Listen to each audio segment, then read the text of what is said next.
श्री रामजी संस्थान तुळशीबागच्या वतीने श्रीराम जन्मोत्सवानिमित्त तुळशीबाग येथील श्रीराम मंदिरात 30 मार्च ते 16 एप्रिल दरम्यान विविध कार्यक्रमांचं आयोजन करण्यात आलं आहे।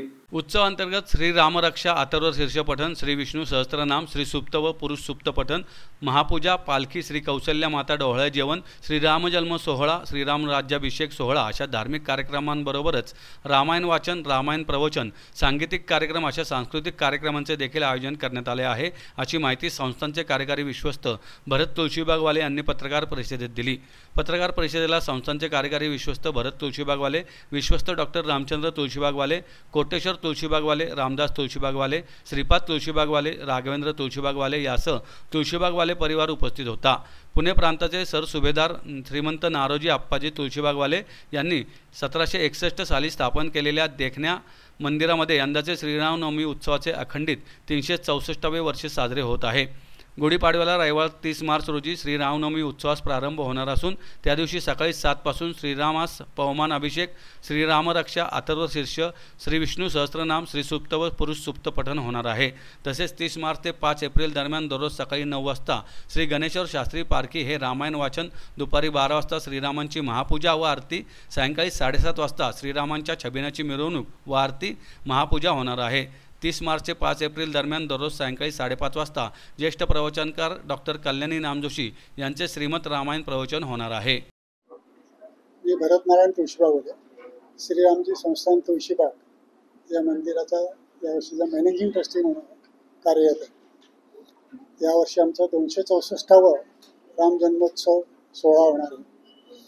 हा सोहळा जो आहे तो 30 मार्च ला सुरू होतो, म्हणजे गुढीपाडव्यापासून तो हनुमान जयंतीपर्यंत असतो, म्हणजे 12 एप्रिल हनुमान जयंतीपर्यंत असतो। तर त्यामध्ये रोज सकाळी पवमान अभिषेक, रामरक्षा, श्री सुप्त, विष्णू सहस्त्रनाम वगैरेचं पठण होतं। नंतर गणेश्वर शास्त्री पारखी यांचं रामायण वाचन होतं आणि दुपारी 12 वाजता पूजा होते, महापूजा म्हणतात त्याला, महापूजा असते। रोज संध्याकाळी 7:30 वाजता छबिनाची म्हणजे पालखीची मिरवणूक असते, ती फक्त तुळशीबाईच्या दिवशी आतल्या परिसरात असते आणि त्यानंतर आरती होते।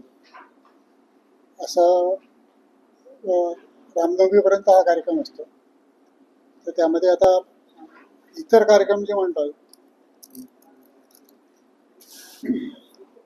तर 30 तारखेला सकाळी 10 वाजता हिमांशु बक्षी यांचं बासरी वादन आहे। नंतर 31 तारखेला ते 30 तारखेपासून 6 तारखेपर्यंत रोज कार्यक्रम आहेत, गायन वादन कलाकारांचे।